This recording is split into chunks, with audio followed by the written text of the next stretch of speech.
सदर मजलिस बैरिस्टर असदुद्दीन ओवैसी ने हैदराबाद में मरकजी वजीर अनुराग ठाकुर के रिमार्क्स का जवाब दिया।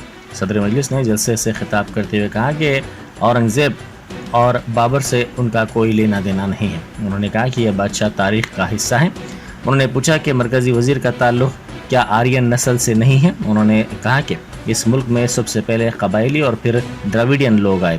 आलाजाद के तमाम अफराद आर्यन हैं।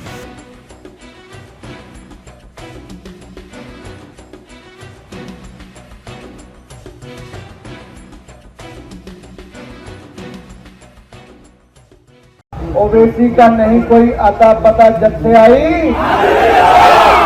माधवी लता का नाम इतना गूंजना चाहिए कि हर घर घर गली गली जाए। ओवैसी का नहीं कोई आता पता जब से आई। मेरी बहनें सामने खड़ी है पगड़ी पहन के, आप सब लोग भी मेरे साथ बोलेंगे।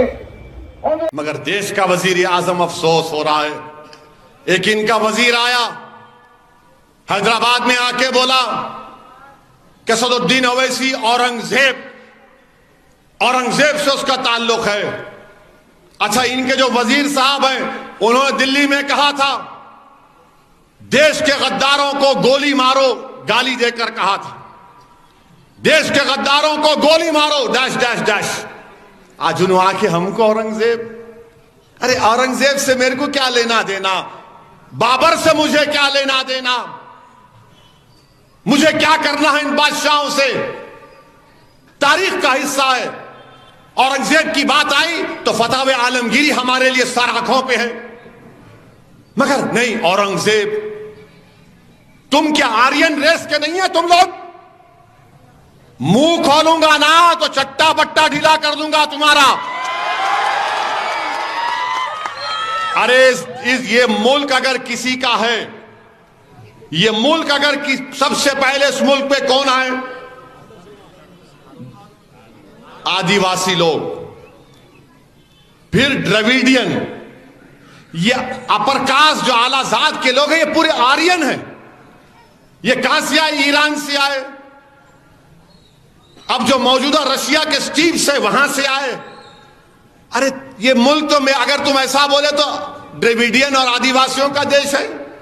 आप कहां से आ गए? ये इनकी एक अपर कास्ट की एक एरोगेंट मेंटालिटी है इन लोगों की कि औरंगजेब से मिला दो इसको, बाबर से मिला दो इसको, बाबर की औलाद, औरंगजेब ये। अरे भाई, इस मुल्क को आजाद आरएसएस की चड्डी पहनने वालों ने नहीं किया अंग्रेजों की जंग में। इस मुल्क को आजाद, सुनो, सरजमीन हैदराबाद पर एक मौलवी इस्माइल साहब थे, मक्का मस्जिद के इमाम थे। रमजान के महीने में जुमतुल विदा के दिन मौलवी इस्माइल ने खुतबा दिया और खुतबा होने के बाद कहा कि चलो मुसलमानों, सुल्तान बाजार में अंग्रेजों का रेजिडेंसी है, वहां पर जाकर अंग्रेजों से हैदराबाद को आजाद करवाएंगे। फायरिंग हुई, तुर्रेबाज खां भाग गए। बाद में तुर्रेबाज खां को पकड़ा गया और उनकी लाश को उस सुल्तान बाजार के पास 10 दिन तक लटकाया गया। मौलवी इस्माइल सबसे पहले कैदी हैं काला पानी के। जब क्या तुम्हारे आरएसएस के लोग थे? कोई नहीं था। आज आकर तुम हैदराबाद की आवाम की तौहीन करते हो। बोलो कितना बोलना है बोलो। 13 तारीख को नतीजा निकलेगा, तुमको मालूम हो जाएगा। इंशाअल्लाह तुम्हारी जमानत जब्त होगी इंशाअल्लाह ताला। मेरे अजीज दोस्तों और बुजुर्गों, मैं आपसे ये पूछूंगा, आप हो या नक्को में जवाब देना, समझे ना? हो या नक्को में? मोदी के 5 साल, हो या नक्को? हो या नक्को? बेरोजगारी के 5 साल, हो या नक्को? गुलामी घुसपैठी के क्या है? हाँ, कौन सा? हाँ, हिंदुत्व के 5 साल, बुलडोजर के 5 साल, गौरक्षक की दहशत के 5 साल, हिजाब अजान हलाल की गाली के 5 साल, जोर से बोलो नको बोल के बोलिए ये जुल्म के 5 साल,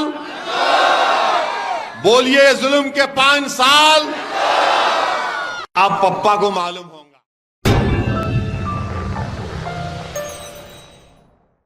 Germanton super speciality hospital, doctor Mir Jawad Zar Khan, senior experienced orthopaedic surgeon, bone fracture, joint replacement, hip replacement और स्पाइन सर्जरी कामयाबी से अंजाम दे रहे हैं। इसके अलावा neurosurgery, cardiology, gynaecology, dental, general medicine, dialysis और फिजियोथेरेपी जैसे शोबाजात में इंतहाई कामयाबी के साथ वाजिबी फीस में इलाज किया जा रहा है। शेयरिंग और प्राइवेट रूम्स, अस्पताल में 24 घंटे MRI, CT scan, 2D digital x-ray, ultrasound, operation theatre, ICU और लैब की सहूलत दस्तयाब है। आपकी उम्मीदों के ऐन मुताबिक Germanten super speciality hospital, pillar number 150, Attapur, Hyderabad.